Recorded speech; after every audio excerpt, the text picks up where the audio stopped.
So today we're going to talk about the skeleton and its landmarks. So when you try and draw the figure, most of the really useful landmarks for proportion, balance, and gesture come from the skeleton. So it's a super important place to start and a good thing to know about if you're having trouble understanding a part of the body. These etchings are by Albinus and they're really beautifully done, and his anatomy was pretty perfect, so they're a good thing to look at before we dive into the skeleton. So I want to talk to you about the joints. So here I am coming up to the skeleton, and your joints vary a lot from really flexible joints like the ones you have in your shoulder, ball and socket joint, to ones that you have, say, in your elbow where you can move in one direction, to ones that you have in your pelvis, again, ball and socket joint, down to the knee, which can bend in one direction, up to your spine, which varies in flexibility. Your lumbar is not so flexible. Your cervical, up in your neck, the most flexible. Your thoracic vertebra and your rib cage, least flexible. Now in your skull, you have the very least flexible joints of all. They are the little cracks in the skull that you see here, and they really act almost like the zipper steel that you see on a bridge, which is meant to give the bridge more flexibility and strength. So they are joints. They're nearly inflexible, but they give a lot of structural strength to the skull. So let's have a look at the spine. Really important. Has a little bit of an S curve to it, and it ties together your main masses of your head, your rib cage, and your pelvis. So really important to getting down the gesture. Your spine starts narrower at the top, and you'll notice your spine gets larger towards the bottom as it supports more weight. Now on your neck, you have 7 cervical vertebra, and right at the back, if you feel the back of your neck, there's a little bump. That's your 7th cervical vertebra. That's a really useful landmark for the center of balance of a figure from the back. So if you're having trouble getting the balance, you can check from there. Your vertebra of your rib cage are the least flexible vertebra that you have because they're attached to your rib cage, of course. And then you have your lumbar vertebra, which are sort of in between in flexibility, in between your cervical and your thoracic vertebra. And then we go down to the sacrum and coccyx at the bottom. Sacrum and coccyx, tailbone. So here's a look at the vertebra. 7 cervical, 12 thoracic, which is of the rib cage, and 5 lumbar. And again, the big thing to remember for drawing is that your spine has an S curve, and it shouldn't be straight up and down. So next, let's look at the rib cage area. Our rib cage is flattened front to back, right? Unlike a lot of our animal friends, think dog, horse, cat, their rib cages are more flat side to side, so more comfortable for them to lay on their side. Your rib cage has some main landmarks. It's basically like a big egg shape. That egg shape is about 1.5 times the size of your head vertically. It has some distinguishing features. This is your thoracic arch. Again, your thorax just refers to your rib cage, so thoracic arch of your rib cage. You have this right here, your sternum, and your sternum is basically like a dagger on your chest. So you have this part right here, which is your manubrium, which is Latin for handle, down here to your xiphoid process, which is actually Greek for sword. So it's really like a little dagger on the front of your chest. So the sternum is a really good place to look on the rib cage for the direction and location of the rib cage. Up here, we have clavicles. Your clavicles are about the length of your hand on you. So if you put your base of your thumb here, your middle finger comes out to about the end of your clavicle. Your clavicles are a good place to look for the axis of the shoulders. We also have your scapula. And a scapane is a digging tool, like a trowel. It's a triangular shaped muscle. And you could maybe use it as a digging tool for gardening. Someone probably is somewhere. And this skeleton that's bolted together, if we actually straighten it out to how your scapula is on your body, the bottom of your scapula corresponds roughly to the bottom of your sternum at the front. So next, we're going to look at your pelvis, and your pelvis is about 1 head high, right? So when you find the top of it, and these landmarks right here, your iliac crest, are a good place to look for the top of it. Your iliac crest, you can sort of feel it. Your external oblique rests on it. So your love handle muscle sort of rests on your iliac crest here. Then from the back,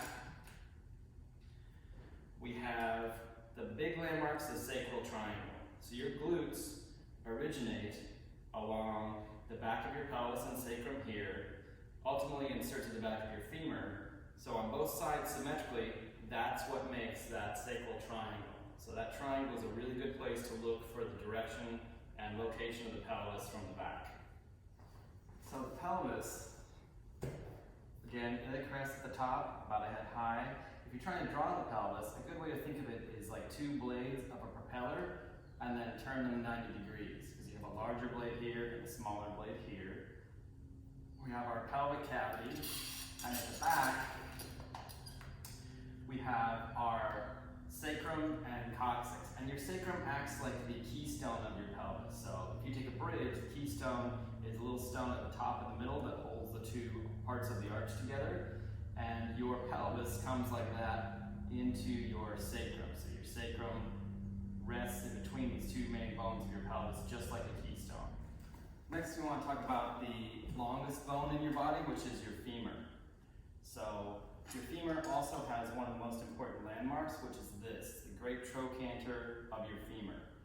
And trochanter is another one of those words in Latin that basically refers to a bump on the bone. So this bump's a really useful landmark because it's roughly the midway point between the top of your head and the bottom of your feet when you're drawing someone.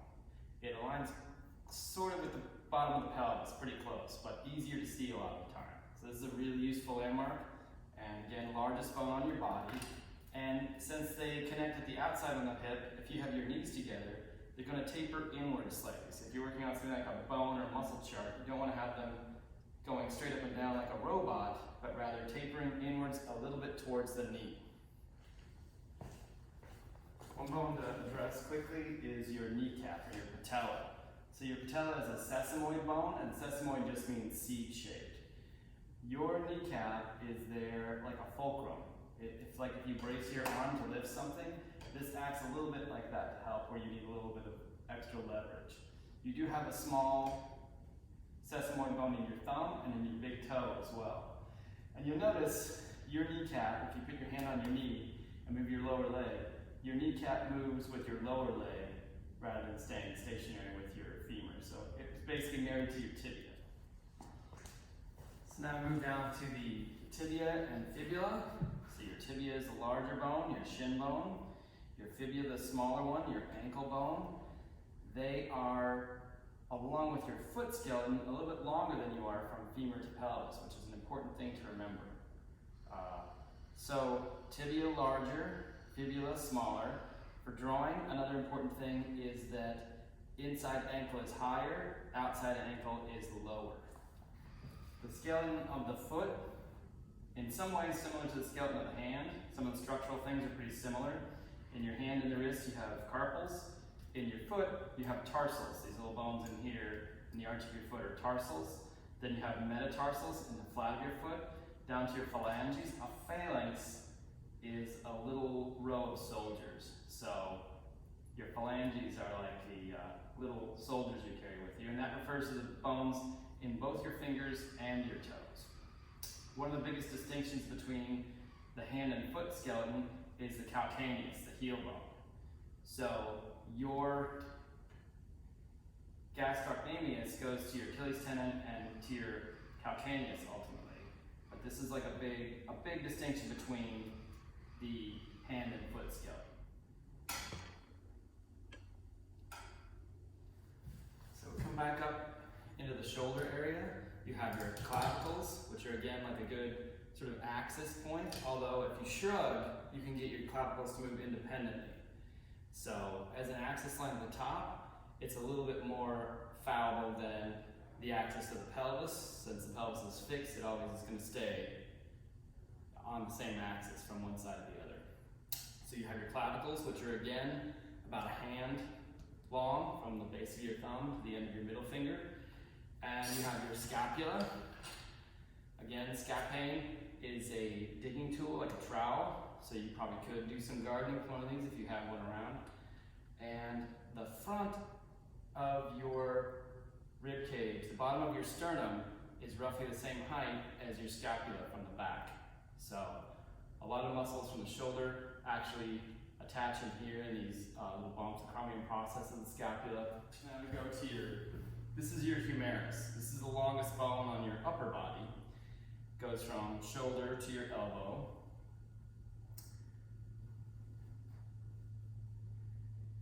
And this, your lower arm, consists of your radius, which goes to the thumb side, and your ulna, which is your elbow bone. And your ulna is larger at the elbow side, your radius is larger at the hand side. So your lower arm connects more directly to your upper arm at the ulna, and your hand connects more directly to your lower arm at the radius. So your radius again like radiates. If you have trouble remembering the name, it's the one that rotates around. So your humerus, longest bone on your upper body again.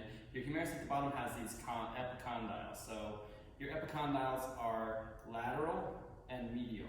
And remember again, lateral just means to the outside, medial means to the inside. Let's take a look at the skeleton of the hand. So here's your hand and your wrist. You have these smaller bones, which are your carpals. You've heard of carpal tunnel syndrome. These smaller bones up on the wrist. Then you have metacarpals, and your metacarpals are numbered. So metacarpal number 1 would be at the thumb side.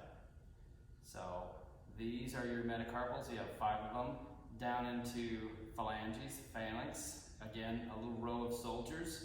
So that's the name for these small bones in your fingers past the palm, and also in your toes. So the hand is sort of like a fan shape, and your fingers taper inwards towards your longest finger, which is your middle finger. So let's look at your neck for a minute. You have 7 cervical vertebrae. There are these up here. And your neck, you notice if you put a shirt on backwards, you'll know, because your neck is higher at the back than it is at the front.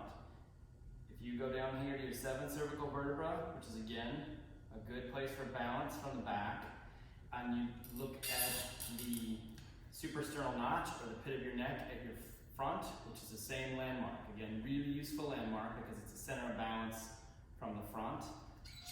If you put your finger at those two, your front landmark is lower than your back landmark. So one of the big things about the neck that gets lost is it has a little bit of a forward thrust to it. So it's a little bit like a cylinder going forwards, especially from the side. So if you have a drawing where your neck's going straight up and down, then you should reconsider and double check it. So if we take a quick look at the skull, we can see a couple of things we're talking about with head construction, right? Here's the eye socket. Your eyebrow tends to go right along the brow ridge. Here's your nasal bone. We have a little bit of bone here where your nose goes from bone to cartilage is the bridge of your nose, maxillomandibular. The big things are structure, right? If we turn it to the side, this is your occipital bone. Ob is on top and caput is head. That's where your skull rests on top of your spinal column. I can see that's where we add a little at back to account for that sort of sphere and plane model that we're using. And again with the sides where we shave off a little bit for the ears to account for the temples, right? Alright, so a quick review of the big landmarks on the skeleton. Your skull, again, that's a really useful unit of measure. We tend to use that as a unit of measure in drawing. So if you take your skull as 1 unit high, like 1 head high, your rib cage is about 1.5 times that high. Your pelvis is again about 1 head high. And near the bottom of your pelvis, your trochanter, right here, is about the midway point between the top of your head and the bottom of your feet. So that's a very useful landmark. And again, we're a little bit longer from heel to the top of the knee than we are from knee to pelvis. You have here at the top of your rib cage your clavicles, which are a good place to look for the axis of the shoulders. You have your iliac crest, a good place to look from the front for the axis of the pelvis. Another really important landmark from the front is the pit of the neck, or your suprasternal notch. So again, superior means over, so suprasternal just means above the sternum. So the pit of your neck is a really useful landmark because if this changes, your center of balance has changed.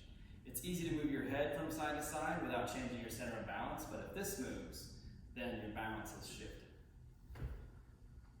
So, we'll look at the major landmarks from the back. Of course, starting with the head, again, good unit of measure to use to check proportion. Down to your 7th cervical vertebra. That's, again, that little bump at the back of your neck. Good place to check the center of balance from the back, because again, if this moves, then the center of balance has moved. Your spine is really great to look for because it ties your main masses together of your head, rib cage, and pelvis. It's usually easier to see from the back or the side. From the back, you can a lot of times see the iliac crests. Again, your external oblique rests on those. Good place to look for rotation and direction of the pelvis. And your pelvis, again, about 1 head high. This is your sacrum, formed by the origin of your glutes here. And on the side symmetrically, they make a little triangle. And the sacral triangle is a really good place to look for the direction and location of the pelvis from the back. Down to your great trochanter of your femur. Again, super useful landmark because that is roughly the same distance from the top of your head to the trochanter as it is from your trochanter to the bottom of your feet. So if someone's standing upright pretty straight, this is a useful landmark, super useful for proportion. You notice your hand hangs about halfway between your trochanter and your knee. And we go back down the femur to your tibia, larger one, fibula, smaller one, and your calcaneus, your heel bone. So leg from the side, again, the most important landmark, probably the great trochanter, because it's the halfway point between the top of the head and the bottom of the feet. Then we get down to the lower leg, and one thing that happens a lot in drawings is as we go from the tibia and fibula, which are not as long as the femur, the longest bone in the body, when you add on the foot skeleton, they are a little bit longer. We're about 2 heads from the bottom of the foot to the top of the articulation of the knee. So if you squat down, it is a little bit longer. Your heel comes out past your pelvis a little bit. So from knee to the back of the heel, a little bit longer than from pelvis to knee. So just watch out for that on your own drawing. So let's look back at a proportional and landmark overview of the skeleton. So the big 1/2 goes to the great trochanter of the femur. Again, the midway point for a standing figure, really important to find for proportion. Then we'll go down the front. You have your suprasternal notch, the pit of your neck, where you find the center of balance from the front. The sternum and thoracic arch, where you find the location and direction of the rib cage. And your iliac crest from the front or from the side, really where you would look for the top of the pelvis, which you'll then know as a head high, down to the great trochanter. And on the back, your 7th cervical vertebra, the center of balance from the back. Your spine, super important, connects the main masses of your head, rib cage, and pelvis. Good place to look for the gesture. Down to the sacral triangle, where you find the location and direction of the pelvis from the back, and back to the great trochanter. So I hope this was useful for you, and those bones are important.